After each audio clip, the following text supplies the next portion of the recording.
Hello, everyone. Welcome to our channel.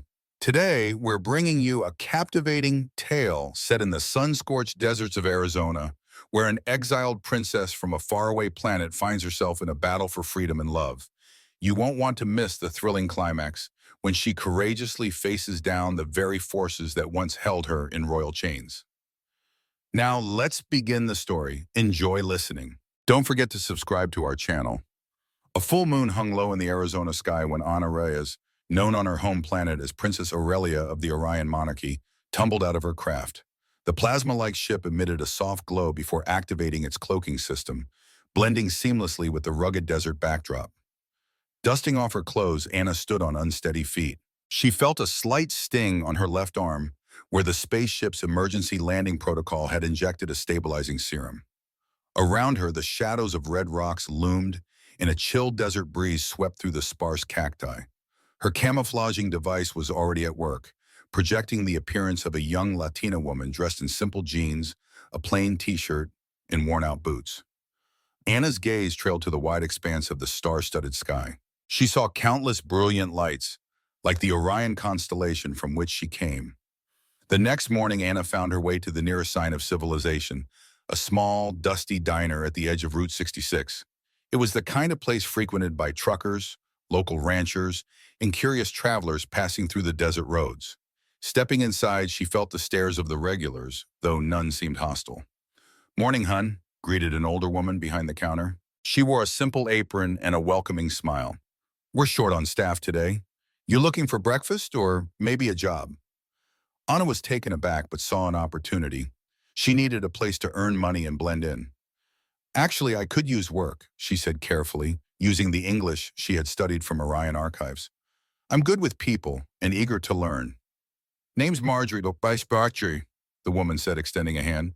"Call me Marge. We pay minimum wage plus tips. No big city living out here, but it's honest work if you don't mind the heat." "I'll take it," Anna said, relief washing over one. Marjorie handed her a spare apron. "All right, let's get you started. Folks around here just want good coffee and a friendly face. Let me show you the ropes." Anna slipped on the apron and moved behind the counter, determined not to look like a total novice. That was her plan: stay inconspicuous until she figured out her next step. Later that afternoon, the door jangled open, letting in a gust of hot desert air. A man in his late 20s walked in, dusty from head to toe. He had tan skin, a strong build, and wore a faded baseball cap. "Hey, Marge," he greeted, dropping onto a stool. "The usual." "Devin," Marjorie replied. "Your usual is a burger and a root beer. You sure you don't want to try something else? Anna here makes a decent chili." He smiled politely at Anna. "Nice to meet you," he said. "Burger's fine. Root beer, too." Anna nodded, returning his friendly smile. She took his order to the kitchen, noting his relaxed confidence, so different from the tense political environment she'd fled. When she served his meal, Devin thanked her with a warmth that caught her off guard.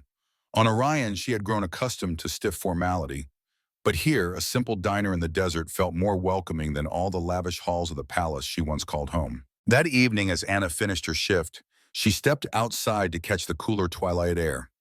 She spotted Devin's old pickup truck, sputtering to a stop near the diner's parking lot. He hopped out, looking frustrated. "Stalled again," he muttered, popping the hood. Dark smoke curled upward. "This engine's older than I am." Anna looked around. No one else was around to see. She seized the chance to use her Orion toolkit discreetly. Retrieving a small, cylindrical device from her pocket, she pressed a button.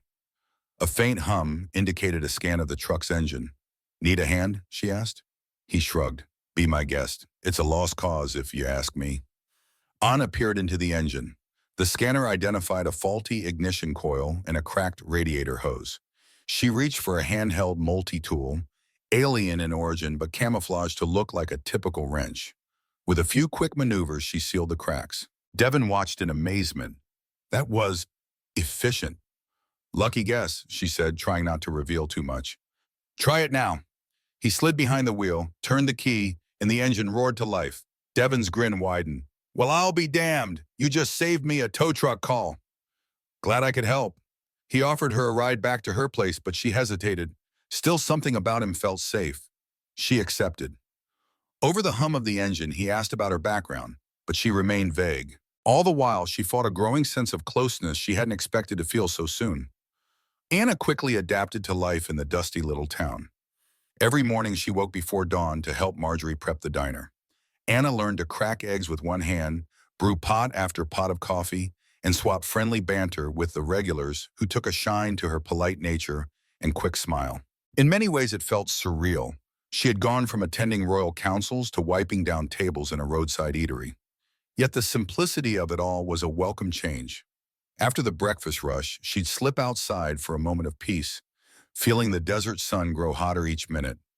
She'd look out over the barren landscape, red rocks shimmering under the ever-present sunlight. Despite the harsh conditions, there was beauty in the cacti and desert wildlife she was beginning to notice. Tiny lizards darting under rocks, hawks circling the sky in search of prey. During these quieter hours, Anna found herself reflecting on her life before exile. In Orion, she had a retinue of advisors and attendants. Here, she stood on her own, free from the weight of royal expectations. Sure, she had to conceal her true identity, but her conscience felt lighter. She was doing honest work among honest people. Increasingly, Anna spent her free afternoons at Devon's garage. She'd wander in shyly, claiming to be curious about automotive repair. The truth was, she simply found comfort in Devon's presence. He was open and unguarded, qualities she'd rarely encountered among Orion's nobles. Sometimes he'd show her how a carburetor worked, or he'd explain how different engine parts fit together. He'd even let her try her hand at simpler repairs, praising her knack for diagnostics. One day she noticed a framed photo on Devon's workbench. He stood in his Marine uniform, arms around two fellow soldiers. A desert backdrop lay behind them, but not the red rocks of Arizona. It looked like a far-off country, battered by war. The men wore solemn expressions, a mix of weariness and determination. She asked about it carefully. "You served overseas?" He nodded, gaze lingering on the photo. "Did a few tours in the Marines. Saw some tough things, lost some good friends." His voice caught slightly, and he cleared his throat. "That's why I came back here, to the quiet. Decided to do something constructive, fix broken machines instead of, well, you know." Anna understood all too well. She had tried to prevent a war back on Orion, only to be exiled for her beliefs. Though her situation was galaxies away, she recognized in Devon the same longing for peace she carried in her own heart. It strengthened their bond, even if they rarely spoke openly about deeper emotions. In the evenings, once the relentless heat subsided, they sometimes shared a cold drink and watched the sky fade from orange to purple. They spoke of minor things, local gossip, the best diner recipes, how the day's work had gone. Yet the unspoken feelings hovering between them grew more tangible with each sunset. Anna started to wonder if this quiet desert life, in Devon's gentle companionship, was something she could embrace forever. The desert had a way of lulling people into a sense of stillness. The daylight heat pressed down, making folks move slowly. Nights were cooler but eerily quiet, broken only by the soft chirping of crickets or the distant howl of a coyote. For a while, Anna let herself believe she could stay hidden indefinitely. But that illusion shattered one night under a brilliant canopy of stars. She was closing up the diner after a long shift. Marjorie had finally trusted her with the keys. While turning off the lights, Anna felt a spike in her chest, like a flicker of static in the air. She stepped outside, scanning the sky. At first, there was only darkness and the usual stellar tapestry. But then, in the far distance, a faint line of light swept across the sky, moving in a formation too precise to be an airplane. Her handheld scanner, always tucked away in her bag, lit up with urgent notifications. She checked it in the alleyway behind the diner. Orion-coded satellite signals detected. A cold dread settled over her. They were searching for her. She clenched her fists, heart pounding, as she realized her days of anonymity might be numbered. After a restless night, Anna tried to remain calm the next morning, going through her routine. She poured coffee for the regulars, smiled at the truckers who called her Miss Sunshine, and let Marjorie bustle around with motherly affection. But inside, she was a storm of anxiety. If the monarchy was probing Earth's orbit, it meant they had enough data to localize her position. Every glance at the sky felt ominous. That afternoon, she retreated to Devon's garage earlier than usual. He was in the middle of repairing an old motorcycle, crouched low to tinker with the engine. She hovered nervously, unsure whether to tell him. The memory of how gently he'd treated her, how he never pressed her for answers, stirred her resolve. Devon noticed her troubled expression right away. "Hey," he said softly, setting down his tools. "You okay? You look like you've seen a ghost." She swallowed. "I—" Her mind spun. She wanted to confide in him, but the truth could put him in danger. "I just had a bad dream last night," she lied, trying to buy time. He studied her with those earnest brown eyes, concern evident. "I won't pry, but if you ever need to talk, I'm here." Unable to hold his gaze, she nodded. "Thank you," she managed. "Really, thank you." That evening, the sky held no strange lights, but the sense of unease lingered. She remained hyper-vigilant, scanning local news for any odd meteor reports or UFO sightings. The desert was big, but so was Orion's determination. Her worst fear was that others in town would be harmed if she were discovered. She caught herself wondering whether she should flee again, slip away in the night to spare them from becoming collateral damage. Yet when she looked at the dusty streets, Marjorie's lively diner, and Devon's friendly face, her heart rebelled. She had grown attached, forging a life she wasn't ready to abandon. She promised herself she would find a way to protect them, even if it meant confronting the monarchy she had once defied. The tension in Anna's chest grew each passing day. She meticulously hid her handheld scanner in alien tools, unsure how to reveal her true identity, if she should at all. Yet her slip-ups increased. She'd fix a broken diner appliance in record time, or she'd let a phrase from Orion slip into conversation before catching herself. Devon, observant as ever, began to suspect more than out-of-state origins. Early one morning, Devon knocked on the diner's back entrance, catching Anna off guard as she poured fresh coffee into to-go cups. He held out a small piece of metal in his hand. "Found this wedged in my truck engine," he said. "You used it to patch something up once. It's unlike any material I've seen. Lighter but stronger." Anna's pulse quickened. She recognized the fragment as Orion polymer. She'd accidentally left it behind during a quick fix. Must have come from some specialty tool. She tried to brush it off. Devon's eyebrows knit together. "Look, I'm not trying to corner you, but I know standard automotive materials, and this isn't one of them. You're different, Anna. You know things you shouldn't."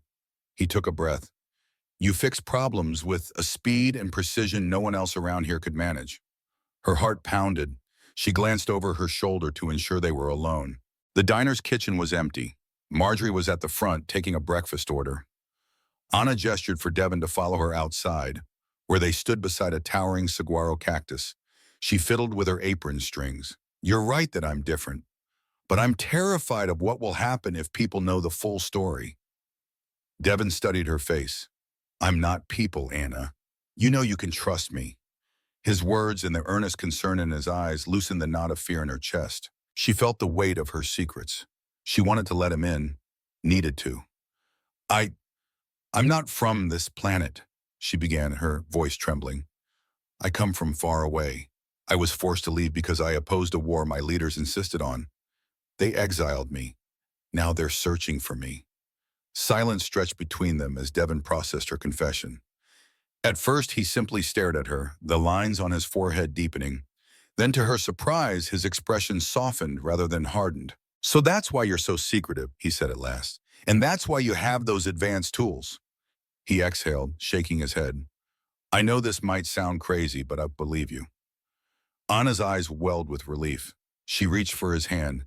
"Thank you," she whispered. "I was scared you'd think I was insane, or I don't know." Devon squeezed her hand gently. "Trust me, I've seen things in combat that most folks wouldn't believe. And I can see it in your eyes. You're not lying." He released her hand, voice quiet but resolute. "If they're searching for you, then we need a plan." The "we" in his sentence made her chest tighten with unexpected emotion. For so long, she had felt alone. Now someone was standing beside her, openly offering help. The thick desert air felt a little lighter, and for a moment she forgot to be afraid. A week later, just when Anna allowed herself a fragile sense of security, the Orion monarchy made their presence known in the most jarring way possible. It started with a deafening roar in the middle of a scorching afternoon. Townspeople looked up to see a sleek craft slicing through the sky with unnatural speed. It vanished behind the red rock formations, stirring clouds of dust. In a matter of hours, strange armored vehicles, part metallic, part organic, rolled into a remote corner of the desert. A small contingent of Orion soldiers set up a makeshift outpost, their movements concealed from casual passersby. But rumors spread fast. A few locals reported seeing weird trucks in the dunes, and some claimed they heard a language that sure wasn't Spanish. Anna's scanner went haywire with warnings. She dashed to Devon's garage where he and a few townsfolk had gathered to talk about the bizarre sightings. Marjorie was there too, arms folded across her chest.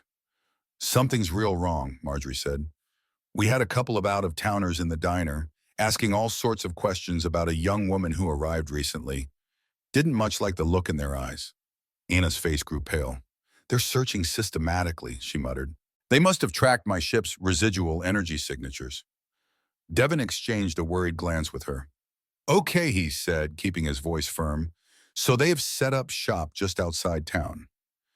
They haven't rolled in demanding anything yet, but if they're here for you, it's only a matter of time." The group huddled around Devon's workbench, forming a plan. Some wanted to call the authorities, but others doubted the cops would know how to handle interstellar enforcers. Fear and confusion rippled through everyone. Anna felt guilty. She had brought this threat upon them. Yet she saw no anger in their faces, only concern. Marjorie spoke up, voice calm. "This town might be small, but we take care of our own. Anna's one of us now, you hear?" A wave of agreement followed. Tears pricked Anna's eyes. She nodded, steadied by their solidarity. "They'll ask for me by name, or at least a description," she said. "I can't let them hurt anyone here. I need to go out there, meet them, and try to reason with them." "No way," Devon cut in, shaking his head. "You said they want to drag you back, right? They're not likely to take no for an answer." "Let's be smart about this," Marjorie added. "Maybe we can stall them, send them in the wrong direction while you do whatever you need to do." Anna hesitated. She could try disabling their communications or sabotaging their vehicles. Her Orion tech might be capable of it, but she'd never done anything like that alone. The monarchy had an entire army at its disposal, and her ship was hidden miles away, cloaked within a rocky canyon. Eventually, they decided on a two-part strategy. The townspeople would create a distraction near the outpost, buying Anna time to slip to her craft and set up a false energy signal that might lure the Orion squad elsewhere. Devon insisted on going with her, refusing to let her risk her life alone. That night, the desert air bristled with tension. A group of locals drove old pickups into the dunes, blaring horns and firing blanks into the sky, creating a ruckus.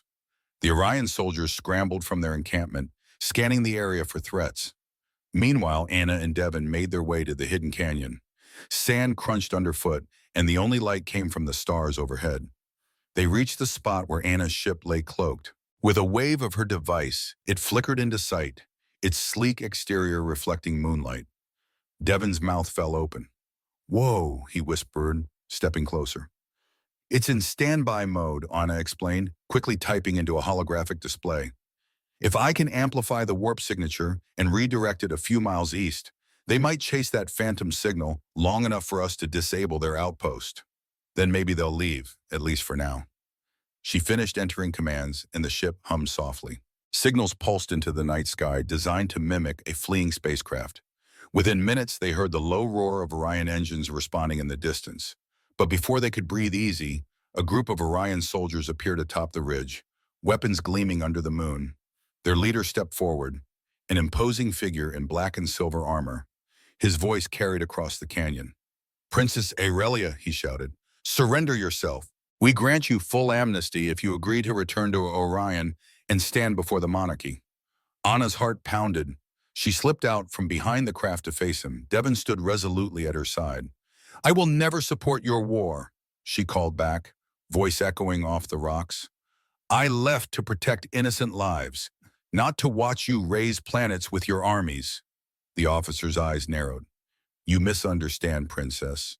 The monarchy has pardoned you, restoring your royal status and all privileges. You can enjoy all that belongs to you by birthright." He paused, letting his words sink in. Do not reject this again. Anna clenched her fists. Memories of her opulent but stifling life flashed through her mind. She recalled the vast marble halls, the endless feasts, the luxury that came at the cost of countless lives in a galaxy-wide conflict. Then she looked at Devon and remembered the warmth of a simple diner, the kindness of a small community, the real friendships she had made. She could never trade this new life for the illusions of power she had once despised. Her silence seemed to speak volumes. The officer's face hardened, and he raised a menacing weapon. Devon stepped in front of Anna, protective instincts flaring, but she placed a hand on his arm, stepping forward with defiance shining in her eyes. "I will not return," she said. "You can threaten me all you want, but my answer is final." A tense moment followed, broken only by the hiss of the wind through the canyon. Then, in a blur of movement, the Orion soldiers lunged forward. Devon moved faster than Anna expected, tackling the leader's arm so the weapon fired harmlessly into the air. Blue-green energy streaked across the night sky, searing the rocks. Anna's ship automatically began powering up its defensive shields. From the dunes behind them came the rumble of old pickups racing back to help. The townspeople had realized the real fight was here. Headlights cut across the desert, horns blaring. Several of them hopped out, brandishing rifles loaded with blanks and creating a thunderous racket that reverberated off the cliffs. The Orion soldiers hesitated, outnumbered and confused by the sudden chaos. Blinding headlights, echoing gunshots, swirling dust. Anna seized the moment to rapidly input commands on her device, jamming the soldiers' communications. Their field instruments crackled with static, screens glitching. Realizing he was losing control, the officer shoved Devon off, glaring at Anna. "You are making a mistake that will cost you dearly," he snarled. "Orion will not forget your betrayal." He gestured for his squad to retreat. Half of them sprinted back to their vehicles, while the others fired sporadic shots at the ground, trying to force the townspeople to scatter. But the outmatched soldiers soon had no choice but to retreat when their command systems went dead. One by one, they scrambled onto their ships and sped off into the night sky. The roar of engines faded, leaving only a haze of dust and the heady smell of ozone. Anna found herself gasping for breath, adrenaline coursing through her veins. Devon was at her side in an instant, arms wrapping around her protectively. She leaned into him, relief and exhaustion threatening to overwhelm her. They had won this round. The Orion monarchy had backed down, but only for now. The question lingered. What next? When the dust settled, the townspeople gathered around Anna's cloaked ship, eyes wide with shock and awe. Some stared at the advanced technology humming around them. Others looked at Anna with newfound respect, though still unsure how to process the fact that she was, quite literally, from another world. Marjorie, sweat beading on her brow, let out a shaky laugh. "Girl, you sure know how to stir things up." But her tone held warmth rather than reproach. "You saved our hides, though. I've never seen an army back off like that." Anna swallowed hard, guilt and gratitude mingling in her chest. "I'm sorry," she said softly. "They came because of me. I never wanted to bring trouble here." One of the local ranchers clapped her on the shoulder. "This is our town. We take care of each other. End of story." Others murmured agreement. Devon slid an arm around Anna, his voice calm but resolute. "We're glad you're here, Anna." He left it at that, but the brief squeeze on her shoulder conveyed a deeper meaning. That evening, some folks wanted to celebrate, relieved the ordeal was over. But a subdued atmosphere lingered, as if everyone understood this might only be the beginning of a larger battle. They didn't fully comprehend the scope of Orion's reach, but they had witnessed enough to know that Anna's pursuers were formidable. Still, for that night at least, the desert sky seemed peaceful again. Dust and echoes settling into silence. Over the following days, Anna dismantled crucial parts of her hidden spacecraft and salvaged what technology she could safely integrate into Earth machinery. With Devon's help, she added Orion circuits and energy converters to his repair garage, turning it into a place where they could do the impossible, resurrect dying engines and craft new gadgets. Marjorie teased that Anna should be charging triple or quadruple for these miracle fixes. But Anna waved off the idea. She valued helping people more than making a profit, an ethic that resonated with Devon. Word spread quickly that Martinez and Reyes Custom Repairs could handle any mechanical woe, drawing a steady stream of curious customers. Though the Orion monarchy still posed a threat, they had lost track of Anna's exact location for now. She and Devon stayed watchful, trusting that the tight-knit community would sound the alarm if anything suspicious cropped up. Meanwhile, Anna discovered something she'd never known in her royal life: genuine contentment. No more political posturing, no more wearing a princess's mask. She was simply Anna, a mechanic's partner and a friend to the townspeople. Bit by bit, her relationship with Devon blossomed. They shared quiet moments of laughter during lunch breaks, swapped stories of their past hardships, and supported each other's dreams. On cooler evenings, they'd sit on the porch of the garage, sipping iced tea while the sky blazed with sunset colors. The boundary between friendship and love had blurred, replaced by a closeness so natural that neither bothered to label it. One evening, Devon gently took her hand in his, eyes warm with an emotion that needed no words. Under the vast Arizona sky, surrounded by the low hum of Orion tech they had repurposed for peaceful means, they acknowledged what had grown between them: a partnership built on trust, respect, and a profound desire for a life free from war. And far above, among the countless stars, the Orion monarchy still waged its endless conflicts. Yet here in the quiet desert town, Anna found a future she never dared to imagine. She had given up a throne, but in return she gained love, community, and a renewed sense of hope. The end. Thanks for listening. Don't forget to hit that subscribe button to support our channel and stay tuned for more epic stories like this. Don't forget to leave a comment below with your thoughts on the story. We'd love to hear from you. Let us know where you're listening from too. We love hearing from fans all over the world.